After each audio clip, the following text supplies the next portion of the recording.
Wazie kuchunguza dunia kama mojawapo ya wafalme walio na mvuto mkubwa zaidi duniani. Sultan wa Oman anabadilisha safari ya anasa na meli ya kuvutia, ikiwa ni pamoja na ndege za kifahari kutoka Boeing na ndege ya Airbus A320 ya Oman Royal Flight, pamoja na Al Sayed ya kifahari, mojawapo ya mashua ghali sana duniani. Fadhila zake hazina kikomo. Ukuu unaendelea kwenye mkusanyiko wake wa kipekee wa magari, ikiwa ni pamoja na Bugatti Chiron na Mercedes Maybach. Ni dhahiri kwamba Sultan hafanyi safari tu, bali anafanya hivyo kwa mtindo na usafi usioweza kulinganishwa.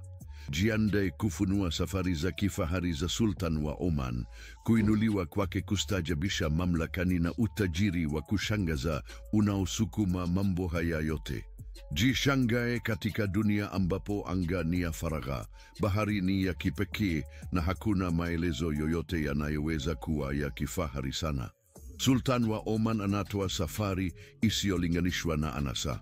Ukipotea katika milima kuu na jangwa la dhahabu la Oman, kuna ufalme wa uzuri na ukuu usio na mfano. Mbele yako yuko Sultan Haitham bin Tariq, alama ya uongozi, urithi na anasa. Kilichomtofautisha si tu hekima yake, bali mtindo wake wa kifahari wa safari. Kutoka juu ya anga hadi bahari kuu, safari za Sultan Haitham ni onyesho la fahari. Linapokuja swala la safari, Sultan Haitham bin Tariq haokoi. Kutoka kwenye ndege za kibinafsi za kizazi kipya hadi mashua ya fahari inayopita bahari ya Arabia, safari zake zinabadilisha dhana ya anasa. Tuanze na anga, ambapo Sultan anapeleka ufalme wake kwa mbinu ya ndege. Mkuu wa ndege ya Sultanate Haitham si ndege ya kawaida. Inajulikana kama RFO, o Royal Flight of Oman. Ndiko anakopatikana umoja wa kifalme wa ndege za jet, mojawapo ya makampuni makuu ya ndege duniani. Kwenye RFO kuna Boeing 747 ya 100 milioni na Boeing 747 SB27 ya 49.4 milioni. Sultani wa Oman pia ana Airbus A320, Airbus A319 na Gulfstream 550S. Mbali na ndege hizo, ana helikopta ambazo mara nyingi hutumiwa katika hali za dharura, iwe kwa safari zake au kufuatilia hali ya anga wakati inapohitajika, huku Super Puma ikiwa chaguo linalopendelewa. Hata hivyo, kitu muhimu kwenye flota ya ndege ya Sultani Haitham ni Boeing 747. Bila shaka ni jumba linaloruka. Ndege hii iliundwa kipekee kwa ajili ya Sultani. Ni ubunifu wa kiteknolojia. Waza kuingia kwenye ndege ambapo vipande vya dhahabu vinang'aa chini ya mwangaza ulioboreshwa. Viti vyenye ngozi vinakaribisha mamlaka ya kifalme kwa faraha, na kuta zilizofunikwa na hariri zinaeleza hadithi za utajiri. Zaidi ya kuwa njia tu ya usafiri, ni kauli yenye nguvu. Ndege ina vyumba vingi, chumba cha mikutano kilicho na teknolojia ya hali ya juu, na hata eneo la kulia la faragha ambapo milo ya kupikwa kitaalamu hupewa wakati wa safari. Sultani hendi peke yake. Msafara wake uliundwa na maafisa wakuu na wafanyakazi wa kuaminika. Hufurahia malazi ya kifahari yaliundwa kwa faragha na ufanisi. Ndege hii ya kutukuka si kwa matumizi binafsi tu, inacheza jukumu muhimu la kidiplomasia kwa kusafirisha sultani katika ziara za kiserikali, ambapo kila kutuani sherehe ya fahari. Akiwa ndani ya Gulfstream 500 yake, Sultan Haitham hupata kilele cha usafiri wa angani wa kisasa, kutoka kwa cockpit ya kipekee hadi kwa ndani mpya uliumbwa kwa ubahati, ukiwakilisha kilele cha usafiri wa angani. Chumba ina vivuki bora vya ngozi, ukutani wa mbao za mikono na mfumo wa burudani wa hali ya juu, ukikuletea hisia ya starehe unaposafiri kati ya mabara.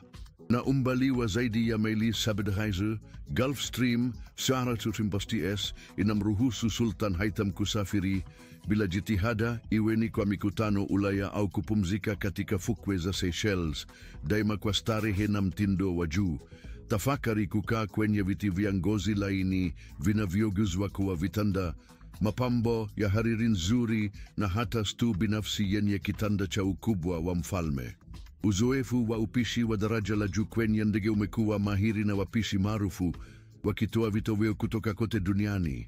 Na ikiwa unahitaji mkutano wakati wa safari, hakuna tatizo.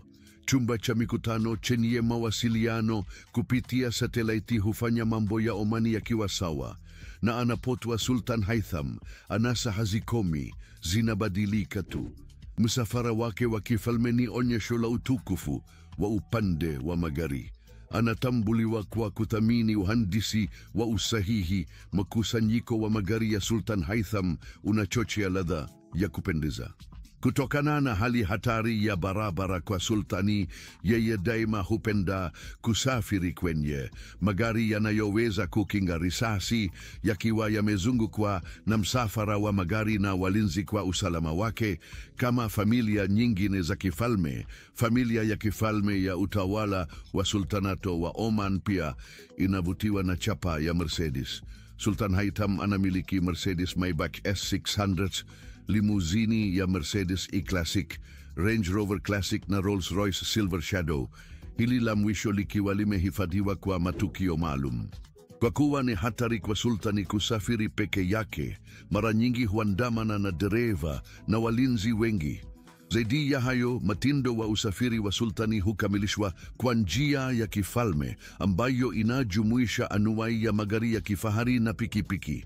Miongoni mwa vito vya taji katika mkusanyiko wake, Rolls-Royce yake inang'aa, ikiwakilisha ishara ya kweli ya tabaka la juu.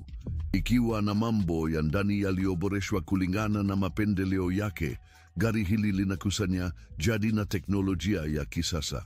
Zaidi ya tu gari la kawaida, ni jumba la makononi la kweli kwenye magurudumu ambalo linaonesha nguvu na ufinyu wa fadhila yanayofaa kwa sultani. Magari haya yamejengwa na kulindwa, vifaa vya kupambwa vikiundwa kwa mikono na mifumo ya turi inayofanya magari haya ionekane kana kwamba inaanza kutembea angani.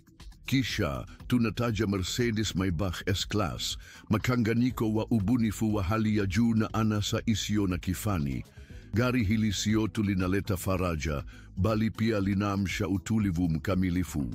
Iwe kwenye mikataba au tu kufurahia mandhari ya Oman, Maybach ni chaguo kamili kwa sultani anayethamini nguvu na utulivu. Hata hivyo, Sultan Haitham sio tu kuhusu anasa ya kipekee, anajua jinsi ya kuvutia macho. Bugatti Chiron, mnyama wa kiufundi wa kweli, unamilikiwa na familia ya kifalme ya Oman na mara nyingi huonekana ikitandaza barabarani bila juhudi. Kwa thamani karibu na dola za Marekani milioni 3, gari hili ni uthibitisho wa utendaji usio na kifani. Kwa ardhi yenye changarawe zaidi, sultani anachagua Bentley Bentayga SUV ambayo inazingatia pamoja na anasa. Gari hili linawakilisha ushupavu, tayari kukabiliana na mitaa ya mijini na jangwa kubwa la Oman. Hata hivyo, haiwezi kuwa na mazungumzo kuhusu mtindo wa maisha wa Sultan Haitham bila kutaja mashua yake ya kibinafsi, jumba la kuogelea la kweli linaloakisi upendo wa sultani kwa bahari. Kuvinjari wakati wa pwani ya Oman au kushusha kwenye marina za kipekee, jahazi la sultani ni ushuhuda wa utajiri na urithi wa baharini wa nchi hiyo. Sultani Haitham si tu anatawala juu ya ardhi na angani, bali pia anatawala kwa mamlaka juu ya bahari. Kusafiri ndani ya moja ya majahazi mazuri zaidi duniani, jahazi lake kuu Al Sayed, ni kazi ya sanaa ya kweli, lenye urefu wa zaidi ya mita 350, likiwa moja ya majahazi binafsi makubwa na ya kifahari zaidi duniani. Zaidi ya jahazi tu, Al Sayed ni kasri linalochezea mawimbi lenye vifaa vyote vya anasa vinavyoweza kufikirika. Kutoka kwenye mabwawa mengi hadi spa za kisasa kabisa, Al Sayed hutoa njia kamili kwa Sultani Haitham kustarehe wakati anavumbua mwambao wa kushangaza wa Ghuba ya Uajemi. Lililundwa na Sultani Qaboos bin Sayyid, Jahazi hili la kimataifa lenye thamani ya dola milioni 607 kwa ukubwa duniani, likitoa eneo kubwa la kulala lenye miguu za mraba 503 na vyumba vya mavazi vya mraba 431, huku suite ya miliki ikiwa somo lenye hadhi pekee. Suite hiyo ina bafu la jiko lenye maji ya moto, stu na ofisi. Madaraja 6 makubwa ya Al Sayed yanaweza kuhudumia kwa faraja vyumba vya kulala 27 na wageni Sibunpura. Kujengwa na Larsen, jina linalomaanisha umaridadi. Jahazi hili ni mshangao wa uhandisi na ubunifu, ambapo muundo wa nje unaonyesha urembo, lakini ni ndani ambako upo uzuri wa kipekee. Vyumba vya faragha vya sultani vinakidhi hata mfalme, na mbao yenye michoro ya kina, zulia zilizotengenezwa kwa mikono na mtazamo wa mwambao wa bahari. Jahazi hili bado lina ukumbi wa muziki wa kufaa kuwa na kikundi cha wanamuziki 50 kamilifu kwa maonyesho ya faragha baharini. Kuna helipad pia kwa wageni VIP, sinema na spa ambayo inatoa matibabu bora. Meli inatoa vyumba vingi vya mikutano, sinema ya faragha, miundombinu kamili ya kitabibu na eneo la matibabu ya meno. Mapambo ya ndani yamechorwa na mapambo ya kuvutia ya Kiolmans, mengi yakiundwa na mafundi wa Kiolmans. Wenga meli na viwanja vingi, helipads na hata ukumbi wa muziki kwenye bodi ambao unaweza kuwa na orkestra nzima. Yacht ya Sultani inatumika kama kimbilio cha kibinafsi na pia kama eneo la kidiplomasia ambalo linadhihirisha ukarimu wa Kiolmans katika aina yake iliyokamilika. Na kisha kuna yacht kuu inayojulikana kama Fulk Al Salama. Fulk Al Salama, ikisomwa kama meli ya amani, ni zaidi ya yacht tu. Ni kasri linaloelea, chombo kinachojumuisha mtindo wa maisha ya anasa ya mmoja wa wafalme wenye heshima zaidi wa Mashariki ya Kati. Kwa urefu wa kushangaza wa mita 74, Fulk Al Salama inashikilia taji la moja ya yacht kubwa zaidi na zenye anasa zaidi duniani. Lakini sio tu ukubwa unaojitenga na meli hii. Ni muunganiko wa ubunifu wa jadi wa Oman na anasa ya kisasa, kielelezo cha utawala na urithi wa Sultan Haitham. Mjenzi wa yacht hii ni Mariotti Yachts ya Italia, ambayo ilizindua Fulk Al Salama mnamo 2006. Kwa urefu wa kushangaza wa futi 522, meli hii maridadi ya Mariotti ni refu kuliko Al Sayed na yacht inayoongoza Dilbar yenye futi 500 ya mfanyabiashara Mrusi Alisher Usmanov. Imetajwa kama meli ya msaada wa kifalme. Mashua hii ya dola milioni kansato ni superiate bora pekee, kamili na kilabu cha pwani, saluni ya urembo, helipad na miundombinu ya mkutano. Ujenzi wa kioja hiki kinacholea kilianza mnamo 2008 na kukamilika mnamo 2016. Ingawa thamani yake inakadiriwa kuwa karibu dola milioni 300, sio bei inayovutia, bali ni umakini kwa undani na ustadi wa ufundi unaobadilisha Fulk Al Salama kuwa kipande cha sanaa isiyo na kifani. Hata hivyo, anasa inazidi magari. Ni kuhusu itifaki zinazohakikisha safari laini na ya kifalme. Kila uhamisho wa kifalme umeandaliwa kwa umakini mkubwa na hatua za usalama zinazolinganishwa na nchi kuu ulimwenguni. Timu ya kipekee huanzisha kila eneo wiki kadhaa kabla ya sultani kuwasili.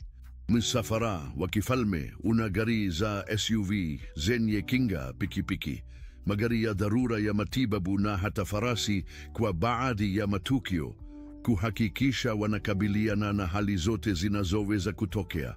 Walakini safari ya anasa ya sultani haikomei tu kwenye burudani ya kibinafsi.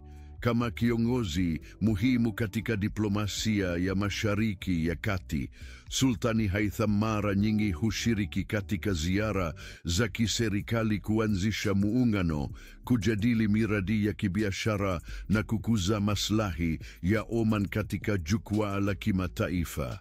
Licha ya ubadhirifu wa njia yake ya kusafiri, hii ni sehemu tu ya ulimwengu mpana wa sultani uliojaa anasa zisizolinganishwa. Safari zake za anasa zinaonyesha thamani yake kwa vitu vizuri zaidi maishani. Walakini, mtindo wa maisha wa anasa wa sultani wa Oman haujikiti tu hapo. Kwa siri, maisha yake yote, kutoka kwa mali yake nyingi hadi makusanyo yake ya kibinafsi, yanathibitisha maisha yake kujitolea kwa kutafuta anasa na nguvu zinazohusiana na kiti cha enzi. Mtindo wa maisha wa kifalme wa sultani wa Oman unaonyeshwa katika safu ya majumba mazuri yaliyoundwa kwa umakini kueleza mtazamo wake na urithi wa Oman. Kila moja ya majumba ya Sultani Haitham ni kimbilio la anasa linalochanganya muundo wa jadi wa Omani na vifaa bora vya kisasa. Kutoka dari kubwa zenye kazi ya ufundi iliyozoroteka hadi vinara vingi na maoni ya kupendeza ya bahari na milima, kila chumba cha majumba haya kinafuma ufalme. Makazi binafsi ya sultani humpa faraja na nafasi ya kufikiria, lakini pia mahali pa umma kupokea wageni muhimu na kufanya matukio ya kifahari ya serikali. Makazi binafsi ya sultani ni kubwa kama yanavyosifiwa. Jumba la Al-Alam huko Muscat, mji mkuu wa Oman, ni kielelezo cha macho kinachosimbolisha historia yenye fahari ya ufalme pamoja na mustakabali wake wa mafanikio, ukiwa kama mwanga wa urithi wa kifalme wa Oman. Jumba lenyewe lenye joho lake la samawati la kipepeo na dhahabu ni muundo wa ajabu wa usanifu, lililozungukwa na mabustani yenye kupendeza, maziwa ya kuona na maoni ya kushangaza ya ardhi ya milimani ya Oman. Jumba la Al-Alam, linalojulikana pia kama jumba la bendera, ni mojawapo ya makazi sita ya sultani. Ingawa ni rahisi kuliko makazi mengine ya kifalme, nje ya kijumba ya samawati na dhahabu inavutia kwa namna yake ya kitamaduni. Kujengwa upya kama makazi ya kifalme mnamo mwaka 1972, jumba la bendera ni muundo mweupe mkubwa na maeneo yenye marmari yenye kupendeza ya nuru. Kwenye maeneo ya kifalme kuna kijiji cha wageni na jacuzzi, bwawa la kuogelea na mabustani yaliyo na ua. Maboma ya Mirani na Jalali yaliyojengwa na Wareno katika karne ya 16 yanamlinda sultani kote. Jumba hilo tayari limepata viongozi kama Malkia wa Uingereza, Mfalme Charles na Malkia wa Cornwallia na Malkia wa Uholanzi. Hata hivyo, Al-Alam sio makazi pekee ambayo Sultani Haitham anaita nyumbani. Mtawala ana mali isiyo kifani pamoja na majumba yake yaliyotawanyika kote nchini Oman, kila moja ikiundwa kwa njia ya kipekee kuwakilisha mamlaka ya kifalme ya nchi na kutumika kama mahali pa kupumzika. Mbali na fujo ya mijini ya Muscat, mali ya mtawala huko Salalah, inayojulikana kama jumba la Al-Hosn, hutoa kimbilio cha amani. Kwa vilima vyake laini, miti yenye harufu nzuri ya ubani na uzuri wa asili uliojaa, ardhi hizi za kifalme hutoa pumziko la utulivu kwa mtawala na wageni wake. Katika mazingira haya, anasa za kisasa zinambatana na asili, na bustani kubwa na vijumba binafsi vinavyoakisi dhamira ya mtawala katika kuhifadhi urithi wa kitamaduni wa Oman na wakati huo huo kufurahia vifaa vya maisha ya kisasa. Kimataifa, viongozi wa Oman wana angalau mali 9 huko London na kusini mwa Uingereza zenye thamani ya jumla ya 100 milioni, kama vile Hazelore House, mali yenye ekari 14 huko Staffordshire kama mfano. Kwenye chumba cha kulala kuu cha nyumba yenye vyumba 7 iliyotengenezwa mwaka 1785 kuna chemine, huku kwenye eneo la kulia kuna chemine yenye marumaru ya Columbia, zote mbili zikiakisi sakafu ya Derbyshire. Mwaka 1980, manor mwenye anasa wenye thamani ya 39 milioni ulinunuliwa, ukiwa na vivutio kama mashamba ya kulisha kunguru na bwawa lenye urefu wa mita 800. Shuka la mtawala ni kiu adimu cha utamaduni uliochanganyika na kisasa. Haitham bin Tariq, anayejulikana kwa hadhi yake na uwepo wa kifalme, huvaa kwa fahari akiwakilisha muungano wa mto kati ya urithi na mtindo wa kisasa wa Oman. Mavazi yake ya kila siku mara nyingi huwa na dishdasha au kandura ya jadi, joho ndefu iliyoandaliwa kwa vifaa bora kama pamba, hariri na vitambaa vya anasa. Mavazi haya si tu hutoa faraja katika joto la hali ya hewa ya Oman, bali pia huiwakilisha kifinina cha upole na unyenyekevu. Mtawala akishiriki katika matukio rasmi, mavazi yake si ya kawaida hata kidogo. Mavazi yake ya sherehe hupambwa na undani wa nyuzi za fedha na dhahabu zilizopigwa, zikionyesha utajiri wa historia na ufundi wa Oman. Vifaa vya saini ya sultani ni pamoja na upanga wa mapambo unaojulikana kama kanjar na mashuti yaliyopambwa, yakiongeza safu ya ziada ya ufalme kwa mtu wake. Hata hivyo, si mavazi ya jadi pekee yanayunda picha yake ya kifalme. Haitham bin Tariq pia anaonekana akiva suti za kimataifa zilizotengenezwa kwa ukubwa, za kisasa na zenye dhamani, lakini zenye nyuzi subira za kitamaduni zilizowekwa kwenye kitambaa. Iwe ndani ya jumba la kifalme au wakati wa ziara rasmi, mavazi ya sultani yanabainisha uwezo wake wa kuunganisha zamani na sasa. Maisha yake pia yanathibitisha azma yake kwa utamaduni tajiri wa Oman. Wakati wa safari zake, Sultani Haitham kamwe hachi kuongeza kipande cha urithi wa Kiomani, kuanzia kwa dishdasha piki anayovaa wakati wa hafla rasmi hadi kwa upanga wa kanjar upande wake. Mavazi yake daima huonyesha heshima kwa karne nyingi za mila, na sio tu kwa muonekano wake.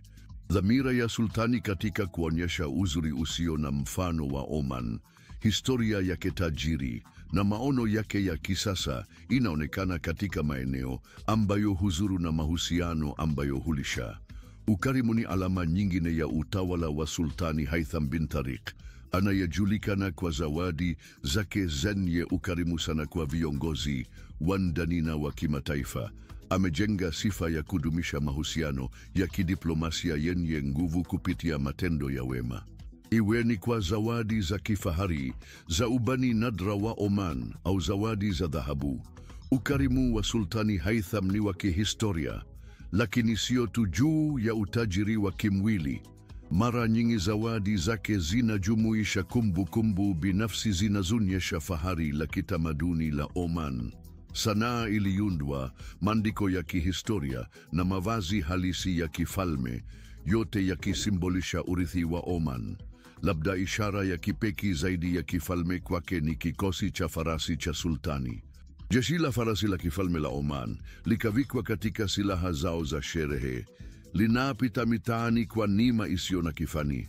Sultan hushikilia uhusiano wa kina na farasi wake, akishiriki mara kwa mara katika matukio ya kifalme ambapo uendeshaji farasi ni sehemu muhimu ya utamaduni wa Oman. Uwepo wa jeshi la farasi katika sherehe za kifalme na matukio ya serikali ni kumbusho la heshima ya sultan kwa urithi wa kijeshi wa mababu zake, na pia kama njia ya kuonyesha historia ya fahari na nguvu ya Oman. Licha ya jukumu lake la kifalme, Sultan Haitham amebaki kwa nguvu katika utamaduni na mila za Oman. Mbinu yake ya maisha haitegemei tu anasa za kisasa, bali pia imekita mizizi katika desturi za miaka mingi za nchi. Akiwa na mapenzi kwa uwindaji wa tai wa Oman na uendeshaji farasi, Sultan mara nyingi hupitisha muda wake wa mapumziko akifurahia shughuli za nje. Ingawa utajiri na anasa za sultanato wa Haitham zinajitokeza katika mtindo wake wa maisha binafsi, utawala wake unahorwa pia na ustadi wa kidiplomasia. Anayetambuliwa kwa jitihada zake za kisasa za kuifanya Oman ipate maendeleo huku ikiendeleza mila zake zilizokita mizizi. Sultan anacheza jukumu muhimu katika medani ya kimataifa. Ukarimu wake na fahari ya kitamaduni huonekana si tu katika rasilimali za nchi yake, bali pia katika mahusiano yake ya ulimwengu. Utafiri na mamlaka anayofanya Sultan Haitham leo ni matokeo ya maisha yaliyojaa historia na maandalizi, yaliyoanzia katika miaka yake ya uumbaji na kuthibitishwa wakati wa kupanda kwake madarakani. Kile kinachoonekana kuwa maisha ya anasa leo ni kilele cha safari iliyopangwa kwa umakini, iliyochangiwa na kijana aliyejipanga kwa uongozi tangu utotoni. Alizaliwa mnamo tarehe 12 Oktoba 1953. Haitham bin Tariq as-Said alikuwa amehesabiwa kwa maisha ya huduma ya umma na uongozi alipozaliwa katika familia ya al-Said, jamii inayotawala Oman, wakati wa mabadiliko muhimu katika nchi. Baba yake, Tariq bin Taimur, alikuwa mwanachama mwenye hadhi katika familia ya kifalme, na mama yake alikuwa sehemu ya familia ya heshima ya al-Busaid, jambo lililoboresha zaidi uaristokratia wake. Akikuwa katika ikulu ya kifalme, Haitham alikuwa amezama katika utawala wa serikali na alikuwa na uhusiano mzito na mirengo ya kisiasa na kidiplomasia ya Oman. Familia ya Haitham ilikuwa na utamaduni wa kushikilia nyadhifa za juu za serikali, na malezi yake yaliongozwa na mchanganyiko wa elimu ya kifalme ya jadi na mkazo kwenye diplomasia na mahusiano ya kimataifa. Haitham alipokea mafunzo kamili, akilenga zaidi katika utawala, diplomasia na majukumu yanayohusiana na uongozi. Awali alisoma shule ya Saidia huko Muscat, akamaliza masomo yake ya sekondari katika shule ya Brumana nchini Lebanoni. Kwa kuchimba kina katika maarifa yake, Haitham alifuata masomo yake nje ya nchi, akisoma chuo kikuu cha Oxford, Uingereza, ambapo alisomea masuala ya kidiplomasia na uhusiano wa kimataifa. Uzoefu huu wa kimataifa ulimtayarisha kwa jukumu lake la baadaye katika diplomasia na utawala wa Oman. Safari ya kisiasa ya Haitham ilianza mwaka 1980 alipojiunga na wizara ya mambo ya nje. Katika miaka iliyofuata, alishikilia nyadhifa mbalimbali muhimu, ikiwa ni pamoja na naibu katibu wa mambo ya kisiasa na katibu mkuu wa wizara. Mwaka 2002 aliteuliwa kuwa waziri wa urithi na utamaduni, nafasi aliyoishikilia hadi alipoingia madarakani. Hata hivyo, kabla ya kuwa sultan, Haitham alishuhudia mabadiliko makubwa nchini Oman kufuatia kifo cha Sultani Qaboos bin Said, aliyetawala nchi hiyo kwa karibu miongo mitano hadi Januari 2020. Wakati wa utawala wake, Oman ilibadilika kutoka nchi iliyotengwa kwenda kuwa dola la kisasa na lenye maendeleo na mafanikio muhimu katika miundombinu, elimu, afya na uhusiano wa kimataifa. Sultani Qaboos alikuwa kiongozi katika sera ya nje isiyoegemea upande wowote na huru ya Oman, na alicheza jukumu muhimu kama mpatanishi katika migogoro ya kikanda, akishikilia njia ya amani. Kadiri Sultani Qaboos alivyokuwa anzika, ilikuwa jambo la kimaumbile kushughulikia masuala ya urithi. Oman, kama ilivyokuwa falme nyingi za Ghuba, uteuzi wa mrithi ulikuwa ni mchakato wa siri kwa mazoea, kwani sultani anacheza jukumu kubwa linalojumuisha uongozi wa kisiasa na mwongozo wa kiroho.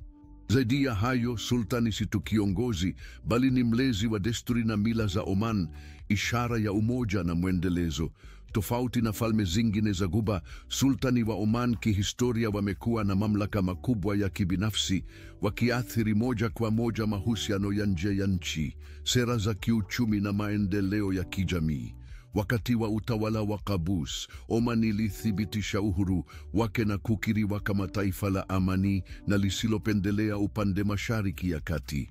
Kifo cha sultani mnamo Januari 2020 kilimaanisha mwisho wa enzi, na nchi iliwekwa katika wakati mgumu wa kuamua mustakabali wake. Baada ya kifo chake, baraza la familia ya kifalme lilimchagua Haitham bin Tariq kama sultani mpya kutoka kati ya wanafamilia wakubwa, kufuata mpango wa urithi uliopangwa na Qaboos uliofunuliwa kwa umma baada ya kifo chake. Kupanda kwa Haitham ilionekana kama kuendeleza sera za Qaboos na kama njia mpya kwa mustakabali wa Oman. Mpito wake kwenye mamlaka ulikuwa wa amani, hasa kutokana na mipango ya makini ya Qaboos na heshima aliyokuwa amepata ndani ya familia ya kifalme. Haitham, anayejulikana kwa kushikilia nyadhifa muhimu katika serikali, alikuwa ni mtu wa kawaida kwa watu wa Oman. Tayari alikuwa amehudumu kama waziri wa urithi na utamaduni, akifanya kazi katika uhifadhi wa utajiri wa kitamaduni wa Oman, pamoja na kushiriki katika diplomasia, akivipitia taifa kwenye mikutano ya kimataifa. Uzoefu wake katika mahusiano ya kimataifa ulionekana kuwa muhimu katika eneo la kimkakati linalobadilika ambalo Oman ilikuwa inakabiliana nalo. Miongoni mwa hatua zake za kwanza kama sultan, Haitham alithibitisha uwezo wake ndani ya nchi, akidhihirisha kwa ulimwengu kwamba sera ya kigeni ya Oman ingeendelea kuwa nguzo ya upatanishi na amani. Kwa kuingia kwake kwenye kiti cha enzi, Sultani Haitham alifafanua wazi maono yake ya kujenga juu ya urithi wa mtangulizi wake, wakati huo huo akikabiliana na changamoto za enzi mpya. Moja ya vipaumbele vyake muhimu imekuwa ni kuwavutia uchumi. Kama mataifa mengi yenye utajiri wa mafuta, Oman inakutana na changamoto ya kupunguza utegemezi kwa mauzo ya mafuta ili kuhakikisha ustawi wa muda mrefu. Sultani Haitham amesisitiza umuhimu wa uwekezaji katika elimu, teknolojia na viwanda endelevu, wakati akiongeza jukumu la Oman kama kitovu cha kikanda cha biashara na utalii. Njia yake ya kidiplomasia inaendelea kuwa imara katika upatanishi na mtazamo wa vitendo ambao ulitambulika wakati wa utawala wa Sultani Qaboos. Jukumu la Oman kama mpatanishi katika migogoro Mashariki ya Kati linaendelea kuwa muhimu, na Sultani Haitham tayari amechukua hatua za kudumisha msimamo wa upatanishi wa Oman mbele ya migogoro ya kisiasa inayoendelea katika eneo hilo. Kupanda kwa Sultan Haitham bin Tariq sio tu mabadiliko ya uongozi, bali pia ilikuwa mwanzo wa enzi mpya kwa usultani wa Oman. Maisha ya Sultan Haitham bin Tariq ni mchanganyiko wa anasa, majukumu, mila na heshima. Kiongozi anayeunganisha urithi wa zamani wa Oman na mahitaji ya utawala wa kisasa. Maisha yake ni muziki mkubwa wa ustadi, diplomasia na ukarimu, ukiongarisha umuhimu ndani na nje ya Oman.